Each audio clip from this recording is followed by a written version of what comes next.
left it. All right, we're good. We're good now. I don't even need to check it. I'm confident it's there. That's on me. That's on me. Truly, that's on me. That's on me. That's on me. So we're good? That's on me. Yeah, we're chilling. Well, let's try this again. Hey guys, welcome to the Letter Podcast here from North Canton Memorial Stadium, not Green High School. I almost said Green High School. I had that right up my alley. Welcome to the Letter Podcast live here at North Canton Memorial Stadium, here with myself and my buddy Mike Popovich from the repository. Mike, tell us what we got in store for him today. Well, we have a number of guests for this pre-show before tonight's game between Hoover and Green. We have guests from both schools. We will first have Larry Kinnard, who is the athletic director at Hoover. It's his first year at Hoover. He's been with North Kansas City Schools for a few years. We have Jeff Hite, who is a longtime softball and baseball coach here at Hoover, and who was now the softball coach at Malone University. And we're going to have Mark Kinsley, who recently retired as the boys basketball coach at Green. And on a different perspective, we're going to have Noah Weiskopf, who's the sports editor from the Lantern, the student newspaper at Ohio State. And we'll talk a little bit college football to start the season. Little Buckeyes for you. Now, Mike and I don't really have the opportunity to meet up on Friday nights because myself, if you know, I really primarily cover Green High School sports because I'm a Green High School student. It's what I do. But today, we had the rare occurrence that myself and Mike are in the same stadium at the same time. So I go ahead and I call Mike and I go, "Hey, were you assigned to the Hoover game?" And he goes, "Yeah, I was assigned to the Hoover game." And I was like, "Great, let's do something before." And then we did something before. So this is that before. Within 2 seconds, his mind was Within working. 2 seconds, my mind's working. I already have the tape on. Yeah, no, absolutely. But anyways, I digress. You have you got two sports minds here. We're gonna do a little bit. We're gonna ramble about this game a little bit. And a lot of times you really don't want to overthink or kind of overanalyze anything that happens in high school sports, but when Federal League play comes out, comes mid-September, it starts to happen where, the people that really want to know what's going on, stay informed, and then especially try to predict what happens, that's when they do it. Because Federal League play is a whole nother ballgame from, non-conference. I will say that a lot of the schools here that are in those close proximities with each other, a lot of them not only, pride themselves in the fact that, their Federal League competition is at a higher level than anybody else's, but they also pride themselves on trash talk. And we are going to see a lot of trash talk tonight, Mike. And, whether you're at North Canton Memorial Stadium or, you're listening to it on a 106.2, is it 106.2? 106.9. That's the same thing. 106.9 later tonight here. My good pal Sam Borkin is going to be doing that. So if you're interested, go ahead and check that out. Anyways, whatever perspective you get tonight, there's going to be some trash talk. And whatever your perspective you're going to get tonight, you're going to see some really good football from two very talented and physical teams. So, Mike, if you just want to kind of give me, your thoughts here. What have you seen? What are the patterns that you've kind of understood?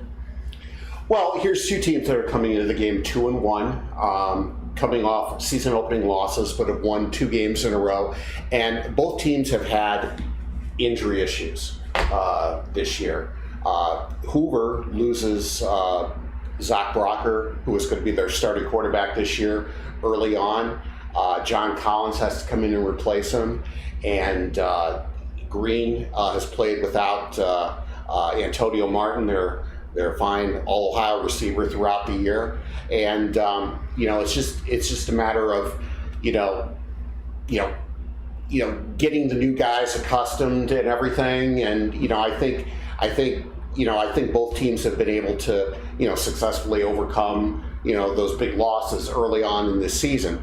From a Hoover perspective, I think, with AJ Dolph, John Collins, you might see them running the ball a lot this year. But I think in this game, they're going to really have to control the line of scrimmage, put together some long drives to have success against Green's defense. Yeah, absolutely.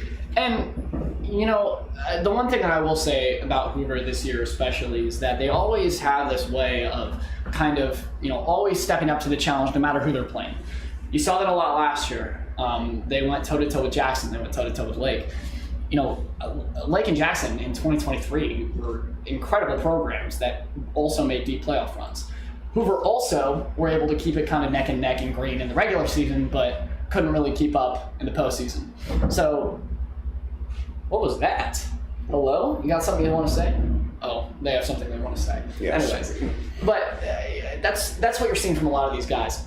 The one thing I will say about Green is no matter, like I said, no matter how you're kind of, taking in this media, you're going to see one very consistent thing. And that's that Green loves the run pass option. And that is their favorite thing to do. That is Mark Geis, or head coach of Green, Mark Geis, that's his thing. He loves it.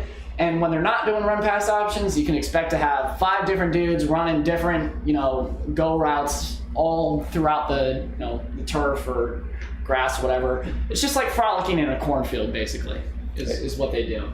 And it works, and it's great. And it's been really successful for the Bulldogs. Now, one thing I will say as well is that with Green, it's really not been as explosive as they wanted it to be in these first couple of weeks. Against Talmadge, 14-6 win. Against Dover in the first week, 14-6 loss. You're not seeing a lot of fast-firing offenses here, but when you get to take on all these youthful chaps at North Canton, that's when you're going to start seeing these kids. We're going to see some fast 40s, and we're going to see some even better hands tonight, because in high school football, the kids that play this sport make anything happen. And whether or not they bobble the ball, or whether or not the ball lands on their feet, if the ball hasn't touched the ground yet, there might still be a chance they're going to grab that. It's a catch. 100%. It's a catch. So you're going to see a lot of, like I said, from Green, you're going to see a lot of that run pass option. A couple of other things, especially with their, dual threat quarterback Tyson Hunka. Hunka is currently a junior at the high school, and he kind of took the starting role over from Semino Manson last year after Semino was injured in week 4 or in week 5 against McKinley. And he took that over and he took it like a champ. Only as a sophomore, this kid comes in and starts putting up numbers that Semino was putting up already in just 3 games. So it's going to be really interesting to see how they kind of use Hunka's feet and they use Hunka's accuracy to kind of put this game together for the Bulldogs. Yeah, I love watching dual threat quarterbacks. It'll be interesting to watch him play, and you never know what to expect. And like you said, run pass option. I've seen you use RPO in stories. I think you love using that about as much as Green loves to run the run pass option. As much as I love to use the word slog in my articles. As you did once. As I did once. Yeah, but no, 100%, Mike. Another thing that I just wanted to ask you is, Brian Baum right now, lost that first game, now comes back in week 2. Is Brian Baum the type of guy that keeps this momentum going out throughout the entire season? Well, yeah, no, I think he's had a solid program, built here. Some years they might not, may not be that Federal League championship team and stuff, but they've been really good, solid contenders. He's had a good run. I'm trying to remember off the top of my head how many years he's been here, but I think it's 10 years since Don Hurtler retired, and that seems like that was just yesterday that happened. But Like I said, they've been able to overcome, a big loss at quarterback early this year. They found a guy who, prepared him for this role, and we'll see as the Federal League season goes along. I'm kind of wondering too, and I don't know. I'm trying to put in the mindset of someone your age and players your age, but does Hoover? How much incentive does Hoover have, having lost 2 games to Green last year? During the regular season and having their season eliminated in the playoffs. Yeah, and it doesn't help that it doesn't help that obviously Zach Rocker is out. But what also doesn't help is that Hoover's losing depth at the wide receiver position with John Collins. Collins was playing wide receiver for Hoover before he transitioned over to play QB. And that was a big story before their season started, is that nobody really knew who was going to be the guy to step up for Hoover. Was it going to be Brocker or was it going to be Collins? Because those were going to be your 2 main QB hitters. And Collins lost that battle, goes into a wide receiver role, absolutely kills it. But now, after Brocker gets hurt at Hudson, Hoover has to adjust last week, and then still come into this game without that depth at wide receiver. Now, I think, and I could make a good informed prediction that Hoover, regardless of the people that they have a wide receiver tonight, it really is not going to matter. I mean, if I take a look at this roster, you're going to see at least 40 different wide receivers on my roster. Okay, let me read some of these. Yeah, okay, like Aiden Kish, Jack Andes, all these kids are ready to come up. And as a lot of these coaches will say in high school football, it's always next man up. No matter what happens, and as much as anything could happen, it's just always. It's always going to be a situation where you're going to have somebody ready to take on that next spot.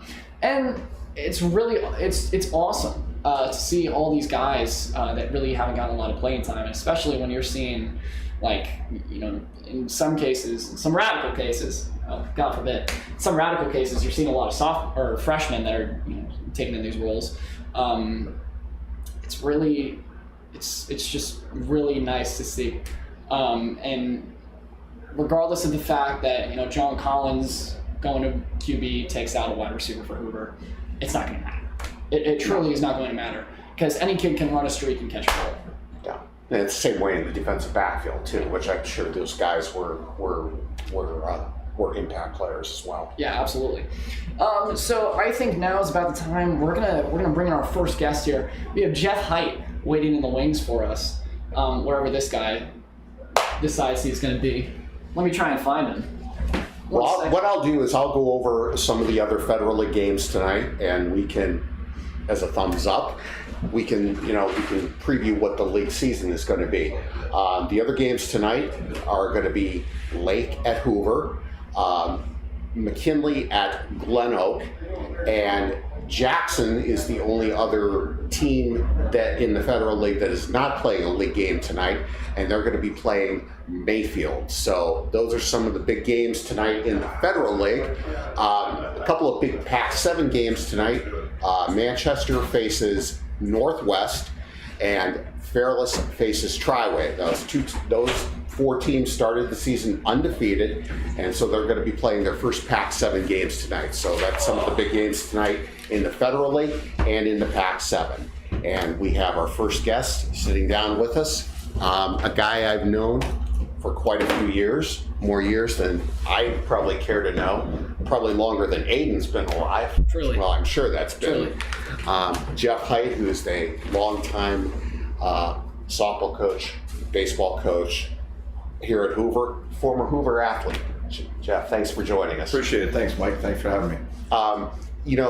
You've been associated with Hoover Athletics as a player and a coach for so many years, and you've lived in this area, you've grown up, you grew up in this area, you raised your family in this area. What after all these years? Well, Mike, I think it's the community. Speaking athletically, the community sports athletics really well. Anything we've needed over the past 28 years as head coach, they've given it to us. And the fan support, like I mentioned, has been phenomenal. And the teachers are phenomenal. The students are phenomenal. Honestly, it was the best 30 years of my life teaching, coaching, and then before that, I went to school here. So great place. Love it. Feel very fortunate to be a Hoover Viking. A sport you've really been associated with, as a player and as coach, is baseball. You played back in an amateur league called the CANTON Class A League. Correct. In Stark County. For a lot of people who are like Aiden's age, they're not really that familiar with it. Tell us a little bit about your time in the league and what that league was. Well, honestly, back in the day, Mike, that was the place where everybody played. Now, we have the Cape Cod League, we have the Northlands League, so the college players have went all over.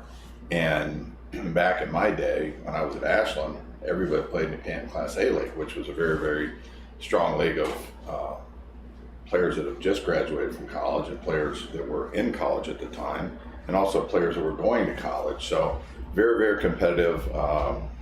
Played in there for 23 years, a long time, and a lot of great memories, a lot of great players.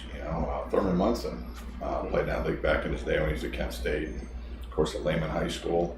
And great memories. Cook Park has always been a special place, and a lot of great memories. Now, one interesting baseball story involving you was that back when the Canton-Akron Indians, the AA minor league team of the Indians at the time, played at Thurman Munson Stadium, you got to pitch batting practice to Manny Ramirez when he was with the team. How did that materialize? Well, it was a funny story. I actually thought I was getting a prank phone call. Brian Graham, who was the manager at the time, called and said, "This is Brian Graham. I understand you're a left-handed pitcher and you can throw strikes." And I thought it was one of my buddies. And he says, "Can you come down and pitch when a lefty's pitching against us? Just come down to Thurman Munson Stadium. We'll put you in this locker room." And, okay, fine. So I get in my car, drive down there thinking this is all a prank. And the guy meets me at the door and says, "Brian Graham," he goes, "Here, the equipment manager will get you fixed for a uniform and everything." I'm thinking, wow, this is real. And then, Manny Ramirez, Jim Thome, Albert Bell, or Joey Bell at the time. And it was an experience. Those guys were different. The ball come off the bat differently. Honestly, that was more pressure throwing strikes to those guys than it was actually playing and coaching. It was bizarre. Great memories. But an interesting story. I'm used to throwing batting practice at Hoover, and we get done with the bucket, and there's a couple balls laying around. You just go pick them up. And these guys are AA players going on to the major leagues, and he whistles and says, "You don't pick up balls, you throw BP." And here I am standing there and watching Albert Bell and these guys pick up balls just like they were high school kids. So it was interesting. Those guys are great players. It was a unique experience, to say the least. And from a coaching perspective, when I first started to get to know you was when you became the head softball coach here at Hoover, and you won the program's first 2 state championships, and those were such fun teams to watch. I remember, Katie Chain on the mound. You had all different kinds of talent all over the field. I remember you always telling me, "Hey, we score 3 runs, we're going to be tough to beat."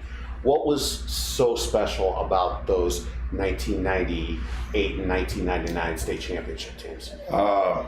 Man, a lot of great kids, a lot of great competitors, very talented players. And the reality of it is, Mike, we had 7 Division I players. The other 2, one played at Gannon and one played at Northern Kentucky Division II program. So, sometimes, Mike, when you got talent, you just need to get out of their way and let them play. And, like you mentioned, we just tried to figure out a way to get 2 runs, because there might be something that happens at Crazy. They might get a couple off Katie, but they were certainly not going to get 3 off of her. So we really felt good that if we got 3 runs, we were in a great position to win those games. And, I think in 98, we won it, and it was the first state title of Hoover since '65 in wrestling. And then 99, I've told people this story. I felt like the expectations were so high and so unrealistic that, we just were expected to win. And I just felt like, if we would win 3-1, you'd go to the grocery store and say, what happened? I thought you'd beat them 5 or 6-1. So it was a lot of pressure on those girls. They handled it really well. I think we ended up 32-1. So, but those are 2 special years that I'm just very fortunate to be the head coach, and those kids are great players, great kids, and still talk to a lot of them today. Yeah, and then you went on to coach the baseball team here at Hoover. I think it was the equal amount of years, softball and baseball. Correct. Yes. And I think one of the things that was cool about when you coached the baseball team is you got to coach your sons. How big was that for you? Yeah, that's special. I mean, I think any parent that has kids would love to coach their son or daughter, and it just so happened that 14 baseball and 14 softball, like you mentioned, and after year 14, I mean, obviously I knew what we had coming in softball, but Malone retired as a baseball coach, and it was like, you coach your son? Absolutely you do. And great memories. We still talk about it, so those are just tremendous memories. And honestly, Mike, I feel very, very blessed to be a head coach at Hoover High School. We've had success, but again, it's about the players. It's not about me. And just a boatload of memories. And the state titles are great, and this ring doesn't very often come off. But again, it's when you get asked to go to weddings and parties and July 4th and Memorial Day. That's what's special, and that's why we coach for the players and see them grow and be successful. Well, Jeff, thanks for coming in and sitting down and talking with us, and I appreciate it very Absolutely. much. Appreciate it, Mike. We go way back. Thank you. Thanks a lot. Thank you, Jeff. Appreciate it. Absolutely, man. Anytime. Hey, no worries. Awesome. Sweet. Perfect. So we're going to... Where'd Kinnard go? Kinnard just kind of disappeared. You want me to get it? Yeah, can you grab him real quick? Appreciate it, man. Thank you. I got you. Thanks, guys. Thank you. Good stuff. All right. Well, so we're kind of informal here, We're very informal. Doing it live. Listen, we truly are doing it live. Yeah.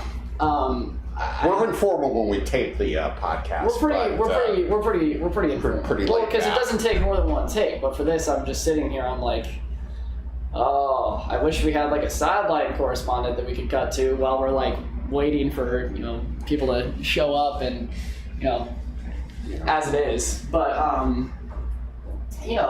think that he made a couple of really interesting points there, and I will never truly. I'll never truly understand how good Jeff Hite was. I mean, the numbers speak for themselves. And we were talking before we went live here, and he said that he really likes numbers more than words, and he really likes how numbers can show how dominant a team is. And 14-14 for like baseball and softball is a little nuts. I'm just saying. I think that's pretty good, especially now being on Malone. This guy is. He's doing phenomenal, and it's truly his blessing that we got to have him on. Yeah, you would have loved to watch his softball teams play. Especially their pitcher, Katie Cheney. I mean, she just was awesome. Fastball, rise ball, and like you talked about, all the Division I talent he had, surrounding her. I mean, they scored 2 or 3 runs. They weren't going to lose, and they were just awesome. And those teams led into. Which is a run. I don't know how many championships they've won. But Hate to cut you off, boss, but we found him. There we go. Oh, yeah, found around, man. We found him. We found him. Yes, indeed. Come on, man.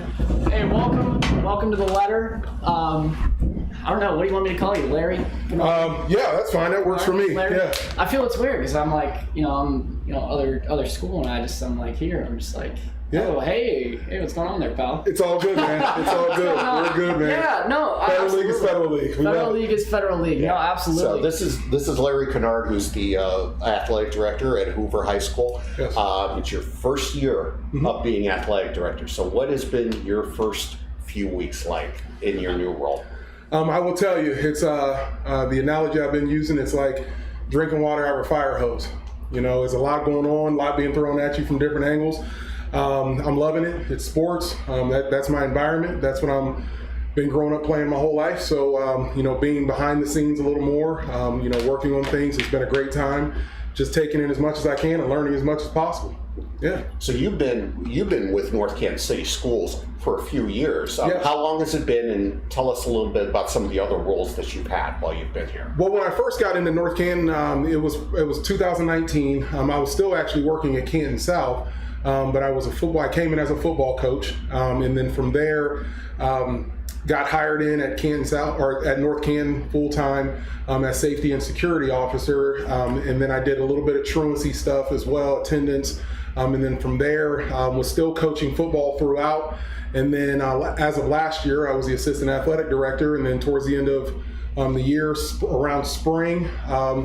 Interviewed for the athletic director job came open, and I was the one chosen for it. So I'm here now. Yeah, well, first this of all, will be my 5th year. Congratulations. Thank you, appreciate it. Pretty Thank nice, you so much. pretty nice gig, huh? Yes, indeed. Yeah, yes, absolutely. indeed. I'm enjoying it. Yeah, I'm enjoying absolutely. Just do you miss coaching football at all? I mean, do you miss being on the sidelines, being able to make an impact on these kids' lives? Well, I'm still able to make an impact, just in a different way. That's bad wording. No, just in a different way. No, it's all good. It's all good. No worries. Yeah, no worries. Yeah. I'm still able to make an impact, just in a totally different way. Of course, my heart is always going to be on that sideline. I still stand just off of the sideline now, and every now and again I'll feel myself inching closer and closer, and I'll feel myself coaching. I was standing next to my assistant athletic director last week, and she was like, I didn't even realize I was doing it, but she was like, "Yeah, you're coaching the game right now." And I was like, "Oh, I didn't even realize it. It's just an impulse and something that I've, born and bred to do." And so my heart's always going to be on that sideline, and I'm just now in a different capacity, still following along with it. Yeah, 100%. Yeah. Yeah, I mean, absolutely. I mean, let's just talk about your facilities for a second. I mean, I feel like you kind of came into a really nice situation. Absolutely. Here at North Canton. Absolutely. I mean, North Canton Memorial Stadium is one of the most iconic stadiums in Stark County. 100%. Can you just, tell me, how it's like after, these 2 years having those new home stands? Can you just tell me how that kind of changed the atmosphere here? Oh, it totally changed the atmosphere. As far as it just there's a lot of tradition within this stadium, and all new facilities do is just add to that tradition. They add to the excitement of the atmosphere. They add to the pride of the atmosphere as well. People coming into new facilities and seeing visiting teams come in and be awed by what we have going on here. The tradition will always remain. As you can see, those banners on the front of the home stands, those will always be there, even though they used to be above the home stands, but now they're just in a different position. But yeah, it's been great having the facilities that we have and being able to do the things we can do with them. Yeah, absolutely. I mean, you talk about playing in some nice facilities. You have any plans, renovations for in the upcoming years here for Hoover? Well, right now the big plan district-wide is going to be our middle school. That's going to be the big plan that's going right there in the on the 7th Street field in front of our high school. That's going to be a big plan right now for our district. That's number one right now. We still have some things that we're going to do with our athletic facilities, but those have kind of, I want to say, not taken a back seat, but they've taking a backseat adjacent to the middle school project right now. Yeah, absolutely. Yep. No, and then I mean, just still talking about facilities here. I mean, when you went to Alliance High School, I mean, you have a nice, those facilities there are pretty. Yeah. They're out there. Yeah, they're nice. And then you take a trip up, just right down the road to Mount Union. Can you just talk about how that shift and how that culture shift? Well, the funny part about it is I played at Mountain Union Stadium for 8 years. You know what I mean? I played there while I was at Alliance, because that's the home field at Alliance, and then I played there for another 4 years when I went to Mountain Union. So I was plenty used to that field. I played on it when it was grass when I was at Alliance. 1 year of grass when I was at Mount, and then we got field turf. So then the field, the atmosphere kind of changed with that. The facilities wise, always great facilities at Alliance, and we, iconic gymnasium, just the overall setup of it. Playing basketball in that gym was great. But yeah, it was a great time playing in Mount Union Stadium. That's when I first kind of watched you play. A lot was when you were playing at Mount Union. I think you were on 3 national championship teams. 3 straight national championships. I think you, one of the teams that had the winning streak into the 50s. I think there were 2 of them there that were like that. Yeah. Why is that program so successful?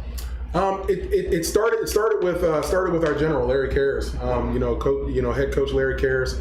Iconic coach. Legend. I could go on and on about his accolades and how great he is. But it starts with that and just the overall tradition. I think Mount Union has kind of cornered the market at the D3 level, and when it comes to the way that they recruit and being able to recruit in the way that they do. Of course, the program's been great, and being able to, the program recruits itself a little bit, in regards to just kids wanting to go there and just wanting to be around it. But at the same time, going after these kids that may not quite be good enough to perform at the Division I level, but they want to play college football, and they end up at Mount Union. So they're great players still, but maybe just didn't have it at the Division I level. So they end up at Mount Union, and that's something that's helped propel Mount Union to be what it is and what it's continued to be. Right. And one big honor for you is you're going to be going into the M Club Hall of Fame this year. Yes, absolutely. And one of your fellow inductees was the quarterback on the teams you played on, Rob Adamson. How special is that going to be for you? Oh, it's really special. Believe me, me and Rob have already talked. We've already had conversations back and forth, and it's really special to go in with a guy that you broke your back protecting and keeping his jersey clean all those years. But me and Rob, good friends still to this day, and still talk to this day, and still, and going in with him is, it couldn't be, of course, going in general is extremely special, but going in with one of the guys that you have blood, sweat, and tears with, it makes it even sweeter. Yeah, absolutely, man. Yeah. Well, Larry, we appreciate you coming on with us and allowing us to come over and do this. I mean, not a problem. This is Aiden and I have filmed a couple of tape podcasts together, and we wanted to try to do this live when we found out we were going to be working this game together tonight. But we appreciate you allowing us to come in early and have him set this up, because he did all the setting up. You did a great job, young man. Great job. Absolutely. Great job. So we appreciate you having us. Oh, yeah. Thank you guys so much. We appreciate you guys. So Absolutely. Thanks so much. Y'all have a great rest of the season. Do your job. Yeah, right. Yeah, I'm going to try. You have a great one, man. Yeah, thank you so much. Have a good day. Hey, you as well. All right. So, great dude. I was gonna say, I was really scared that he didn't pick up on the fact that I was making a joke about the fact that Alliance and Mount Union share the same field, and then I feel like he thought that I was like, now I'm like all red. I'm like, do I not know what I'm talking about? Well, I do know what I'm talking about. You do. I do. No, I was looking at myself like, But those are. Well, you've seen games over there because your parents work there. Yeah, both of my parents are Mount Union. Are both teachers at Mount Union. And so my brother Isaac played lacrosse there. Played Division III lacrosse there for 4 years, and so I got to go to many games there. There were a couple. Okay, so I'll tell this one story, and then I gotta get Kinsley on the line here. Okay. But I actually ended up just like walking onto the field one day, and just decided like, I think I'm just gonna watch the game from here. And so I ended up, after that, every single lacrosse game that I ever went to after that point, I literally just I just walked on, and they didn't care. And it was really cool just to kind of see it's weird to see some stadiums from kind of the level that given sideline access gives you. And as a sports journalist now, I kind of see that. I'm like, this is the life. It's cool, this man. is awesome. It's cool. And so then I asked myself, I'm like, why wasn't I playing football? And then I realized that I probably would have gotten at least 7 concussions and 8 broken bones by the time I was 7. I never asked myself that question. Take a look at. Well, I'm wider than the wall. Take a look at that. Take a look at that. I can fit my whole everything around it. But we're gonna get Mark Kinsley on the line here very, very quickly. Right about now. So we'll see when he picks up.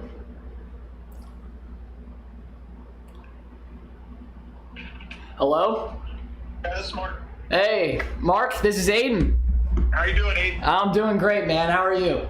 I'm good. All right, perfect. Well, anyways, Mike Popovich and I are live here from North Canton Memorial Stadium here in the visitor press box, which thankfully has air conditioning. But we really do appreciate you coming on here, man. I mean, let's just start with the obvious. I mean, how's retirement treating you? It's been really good. We had a great summer. I got to spend a lot of time with the family. Kelsey was home from college, and Brianna just lives right up the street, and my wife Krista, so we got to do a lot of things together, and now they're back at school and kind of doing their thing now. We're going to watch Brianna coach volleyball, 7th grade volleyball at North Canton, and Kelsey back at school, so we've been out to Ashland to a football game, so retirement's going really well so far. Really well? I mean, I got to ask you this too. I mean, do you, how much basketball are you consuming now after, 20 plus years of just consuming it every single day of your life? Yeah, that's been a big difference. I miss being around the guys, just that camaraderie of, hanging out, talking, whether, we're at the warehouse working out or just, having an open gym or whatever it is. But, I've been kind of doing some other things, working on the golf game a little bit, hopefully improving that some. And just, it's been nice just to not have that schedule every day from getting up at 5 a.m. till 9, 10 o'clock when you go at night, every minute's filled. Just to be able to do some different things that I've wanted to do. And, I know once November comes and practice starts and they start playing games that's going to be a different time for me because, I've coached for the last 39 years and I've always been involved with the team. And so, we'll see how that goes. But, I'm looking forward to this winter and get to do some other things and to be able to go watch some of my former players that are coaching now, to be able to go to some more of their games than I have in the past. So I imagine I'll be able to keep myself busy this winter. Hey, Mark, come and be a sports reporter. You won't be getting up at 5 a.m. I can guarantee you that. Well, you're the first one that's offered me some work that now you got me thinking, because that's the one thing. I don't want to get up early.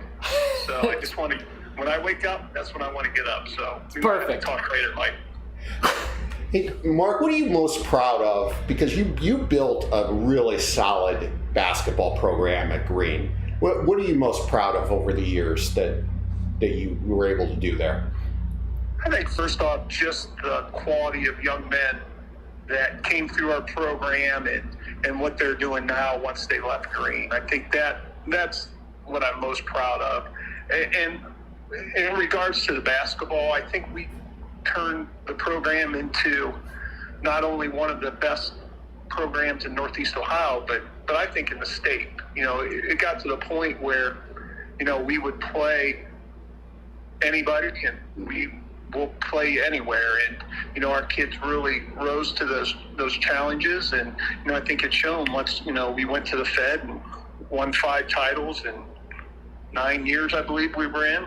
And I just think to be able to have the program get to that level where, we could go to a St. Ignatius and win, or, play a mentor in a regional semifinal game and win. And I just think that says a lot about our kids and how they accepted that challenge. I was wondering if you could share one story about one of your fellow coaches in the Federal League. It was a story I found out when I went to your game against Glen Oak last year, after Antonio Martin hurt his knee. You told me a story about how Rick Harrison from Glen Oak reached out to him. Just kind of share that story with us about how special that was. A lot of times, the coaches, we're very competitive. Obviously, when you're in athletics, and obviously there's other things than winning, but winning's a big part of it, and you're competitive. And when Antonio hurt his knee, it was either the next day or about 2 days after, I got this text about 7 a.m. and it was from Rick, and he was just reaching out, and he just asked if it was okay if he reached out to Antonio and talked to him that, Rick hurt his knee, and I believe it was in high school when he did that, or early college, and Mount Union ended up being an All-American at Mount Union. He just wanted to reach out. I thought that was awesome. And, for Rick to do that, I just think that just says a lot about him as a person, and like I said, we're also competitive, and that really meant a lot to Antonio, for Rick to reach out and share that story with him. And I think that helped Antonio. When you're 17, 18 years old, you don't have a lot of perspective on things.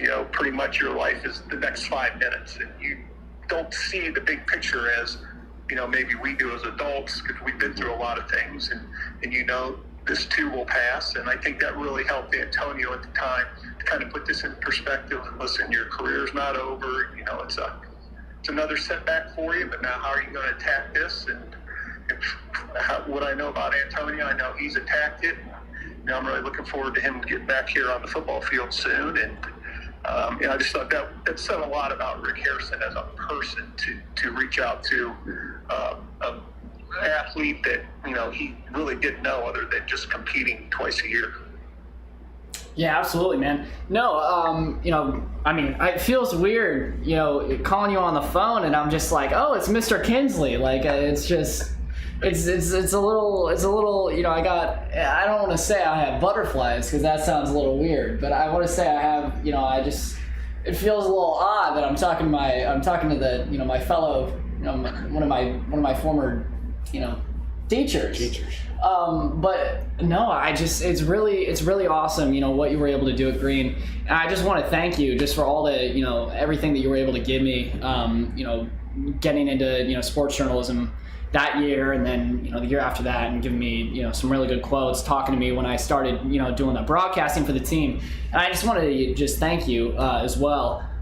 Just give you some massive props for that. I mean, if any of you guys have never had the opportunity to, ever share a conversation or, be in the same room as, Coach Kinsley here, truly, I mean, this guy is one of the nicest and most, encouraging people you're ever going to meet. And not only does he build good basketball programs, but he builds character.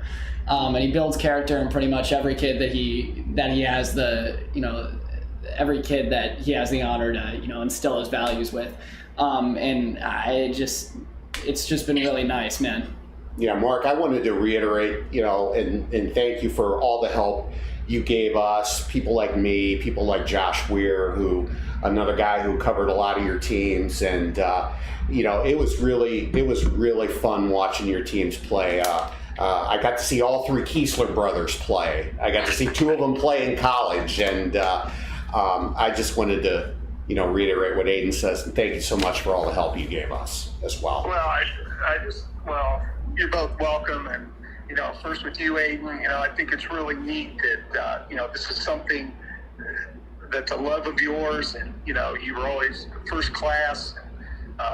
You always had great questions with the interviews, and I just really appreciated and enjoyed our conversations. And Mike, you're welcome. I know your guys' job's not the easiest at times, and I know sometimes some of the coaches and players don't treat you like they should treat you.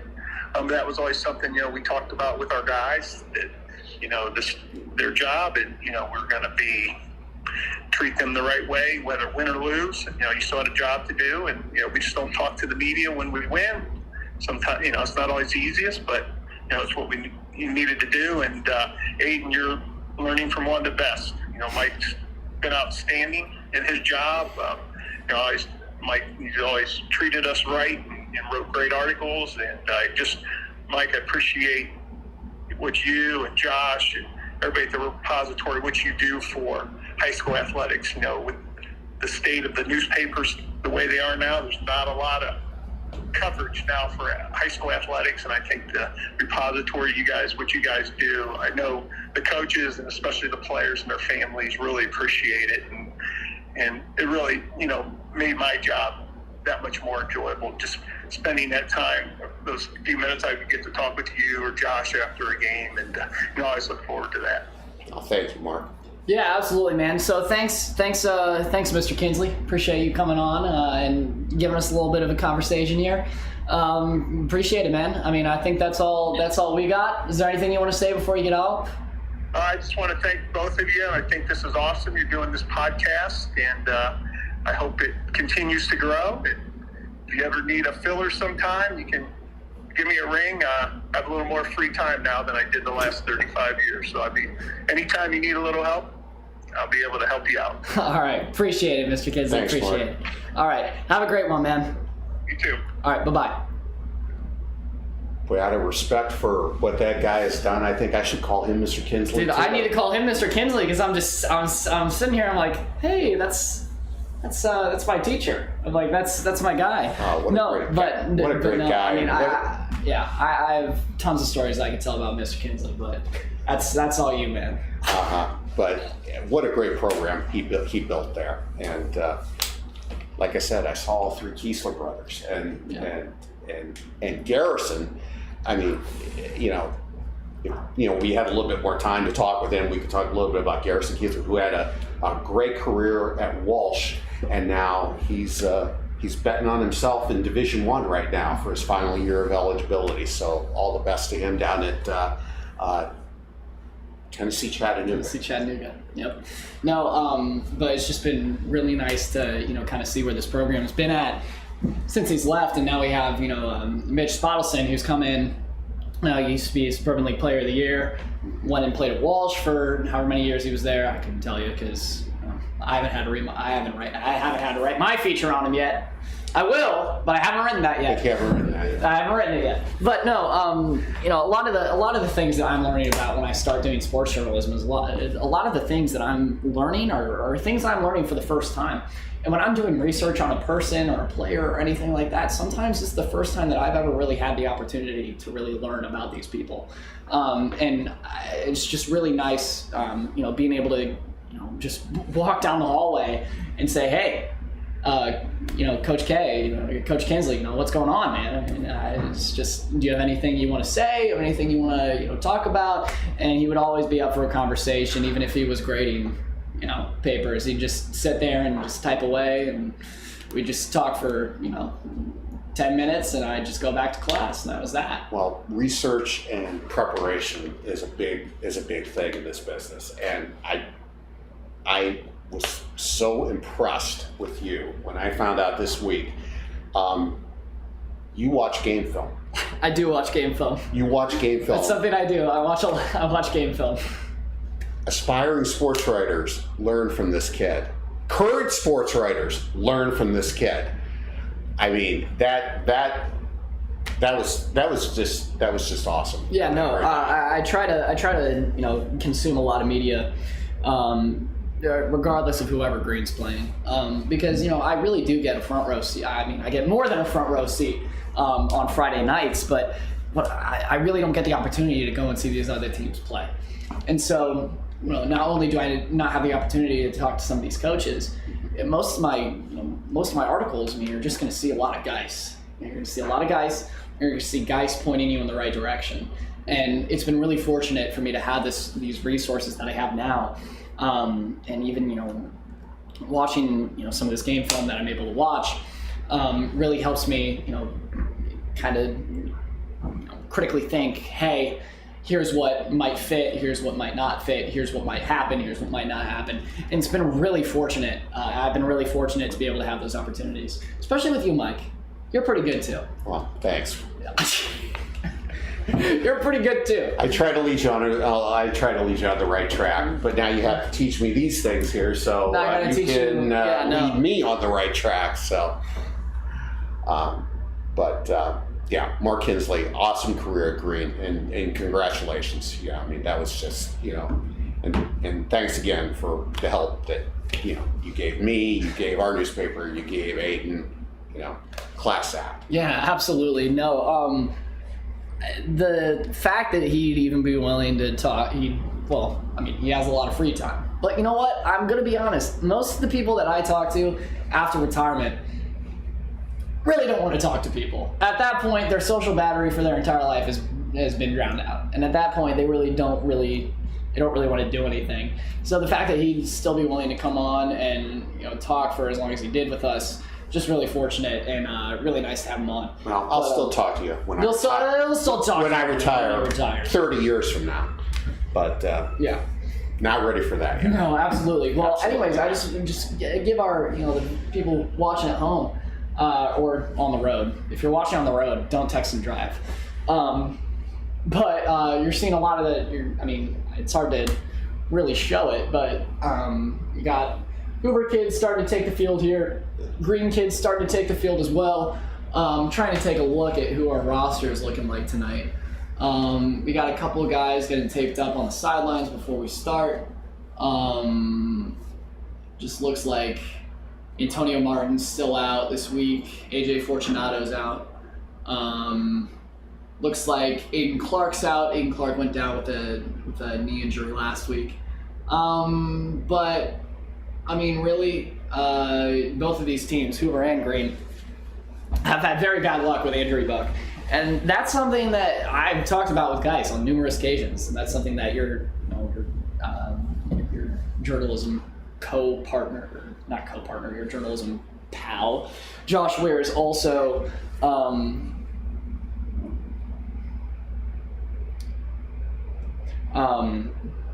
talked with guys about, and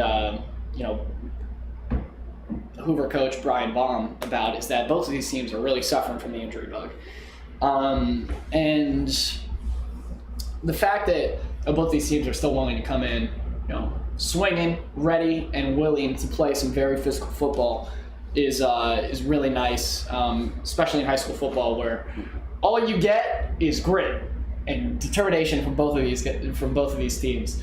And we were talking about this earlier. Baum has built a great program here, and guys has great foundations and is really working on getting a rolling here at Green. And it's just been really nice to see. But I digress. I'll stop the yapping. All right, I'll stop the yapping, as I like to call. I'll stop the yapping. We have our next guest coming on, our last guest for today. We have Noah Weiskopf, who is currently writing for 24/7 Sports for Sports Illustrated, as well as also being the sports editor for the Ohio State Lantern. He was willing to come on the show for about 5 minutes here today and just give us kind of the inside scoop on what's going on with the Buckeyes. So let's get it rolling. He's a 216 number, for what it's worth. Well, there you go. Noah? Yo, what's going on, man? This is Aiden. What's up? How are you? I'm good, man. Nice to see you. Just wanted to let you know you are on the air. So let's just. I'm just saying. Yeah, you're good. No, but I'm here with my partner Mike Popovich here from the CANTON Repository. We're just here, here at Hoover versus Green. Just try to give some people the inside scoop on what's going on, beyond the realms of high school football. So, yeah. I mean, let me ask you this. Being so close to Ohio State football, from where you're at, can you just tell us, do you think Ohio State's play and dominance against these MAC teams is going to translate over against Marshall next week? Yeah, I think so. I think that, what they've been able to prove and the rhythm they've been able to get into early now in the past couple, in the first 2 weeks at least, I think that sort of stuff does really help. No matter who the team you're playing. It looked like Will Howard had sort of struggled maybe a little bit, but then, came back in the second half, had a really good last 2 quarters. You see, really, it just comes down to Michigan, right? Like, you see that they aren't what they were last year. You saw with Texas for a really long time. They've got youth that are making impacts right off the bat. You see like a Caleb Downs who came to Columbus from Alabama, and he's only a sophomore. You have Jeremiah Smith, who's your starting wide receiver, one of your starting wide receivers, who's a freshman. So not only do they have the veteran guys that all decided to come back and all those are returning starters, especially on defense, but you have youth that's making their way in there too. So Ryan Day honestly has everything that he needs to compete for a championship and go out there and win the whole thing. So, and having Chip Kelly at his side too, I know has been a really big help. He's been able to sort of step back from the play calling sheet and step back and have more one-on-one time. And his game day role just looks a lot different now that Chip Kelly's calling plays up from the booth. So he's got everything around him. He has all the tools that he needs. So I think it's a massive season, and I think that anything less than, either semifinals, finals, I think that anything less than that would be considered a disappointment, honestly. Yeah, absolutely, man. Well, no, I wanted to ask you really about this, running back, this kind of running back power. And also, you were talking about this earlier with, offensive linemen. You really don't count you can't count what they're doing on the field. You count what the running back is doing. And so with the two running backs that Ohio State have right now, can you just talk about, how big of an impact they've made, and also, the transfers that you've gotten this year have really helped the backfield? Yeah, it's huge. They brought in Seth McLaughlin, who has been their rock amongst that offensive line group. They were dealing with some illnesses late in camp there that spread amongst the line, and that forced them to have to play depth. And then Ryan Day talks about it a lot, is that really helped them to have to play depth early on, to have, even if it's just in practice, right? These backup guards, these backup tackles are getting action against the first team defensive line. So that they're going to have to step their game up in practice, and it's going to make them that much better. But just, man, those two running backs are so impressive. The thing that really stood out to me is that Travion Henderson and Quinshon Judkins, Quinshon didn't have to transfer to Ohio State. He could have went somewhere else if he wanted out of Ole Miss. He could have went somewhere else and went to a backfield that it was just him. He was the primary guy. He gets every touch. But that's not what he wanted to do.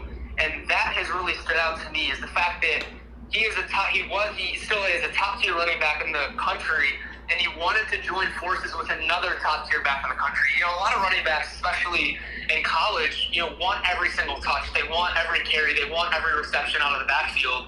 And they really just left their egos at the door and want to just join forces and win as many games as they possibly can. And that, it really has really impressed me, and you're really seeing it. And that's going to help them down the road when you get to fourth quarters against Big Ten teams, where one of them they're both going to be fresh because they're rotating in and out. And then you have a guy like James Peoples behind them, a true freshman who's been making an impact against, these first two MAC teams. So we'll see how big of a role he has. But yeah, man, being able to have those two top backs who left their ego at the door, totally unselfish, and just want to win football games, it's a key to success. Yeah, absolutely, man. No, just a couple of things here. You take a look at this, the new Big Ten, okay, and you take a look at all the new faces that Ohio State's going to meet this year. Can you just talk about these new Big Ten additions and how they're really going to factor into Ohio State's strength of schedule? Yeah, it's making a big difference already. They have, games like, for example, they have to go to Eugene, Oregon. That really, outside of the Michigan game, year in and year out for Ohio State, they didn't really have that type of big game unless it was not a conference. But now, you're going to have to make those trips to the West Coast, and it makes the Big Ten that much better overall. They should really rename it to the Big 18, right? There's so many good teams in the Big Ten that they're going to have battles year in, year out. With Washington, I know Michigan, their schedule, man, in years past, it would never have looked like this ever. Now you all of a sudden have games against USC, Washington. These are all tough games. And you look at most of the Big Ten games, especially as an Ohio State fan, and you say, they're going to be undefeated going into the Michigan game without a doubt. But now you have really, really tough games throughout your season. So it really makes a difference, especially with the new playoff rules, the expanded playoffs. So, you can lose a game and still end up a champion, right? You could still lose potentially even two games, find yourself in the playoffs, win through. So it does make a really big difference to have those teams in the Big Ten, and even other leagues, other conferences all around the country are making additions. So it's just making college football that much more tough environment to play. Yeah, absolutely, man. Well, I really do appreciate you coming on here, talking some Buckeye football. I'm going to let you go here, but, man, appreciate it, man. Yeah, of course. Thanks for having me, guys. Yeah, no worries. Appreciate it. Have a good one, man. Thanks a lot, Noah. You too. Bye-bye. Thank Bye-bye. you. Bye. Perfect. He's a pretty good kid. It's good. Did well with that. He knows his Ohio State stuff. He knows his Ohio State football. That kid. Well, I found out the other day that he actually is he's actually the student. He's like a student assistant for the 1 or 2 sports journalism classes that Ohio State offers. and he's like the student assistant for both of them, because I was looking up courses at Ohio State the other day, and that in the syllabus that came up for those, it's really awesome. Noah's a great guy. Met him at Ohio Scholastic Media Association Awards last year. Learned a lot from him. And he's doing really good. You can find him on Twitter at Browns with Noah. He's also a very big insider for the Browns, big source. Find him there. But besides that, man, I mean, Mike, that's truly. One college football thing I wanted to bring up. Remember, we talked a couple weeks ago about with the expanded playoffs, and Northern Illinois goes to Notre Dame last week. Remember what we talked about as far as MAC teams are concerned? If one of them could go win one of those money games and they run the table, wouldn't you think Northern Illinois would have a good shot at getting in the playoffs? Northern Illinois definitely. Okay, you're not going to like what I have to say, but I don't think Northern Illinois go to the playoffs, and that is simply just because of the inconsistencies in MAC play. When you go into action, you're not going to see the same team be absolutely skull-crushingly just dominant year in and year out. You're not going to have dynasties that exist in the MAC. Obviously, you have your outliers, but right now in today's landscape of MAC football, I don't see it happening. But maybe in the future. Well, I agree with you. I don't think Northern Illinois is going to run the table in the MAC. I think they're going to be beaten. But I was just pointing out, there's that formula where a team from the MAC can get in the playoffs, whether it's this year or down the road.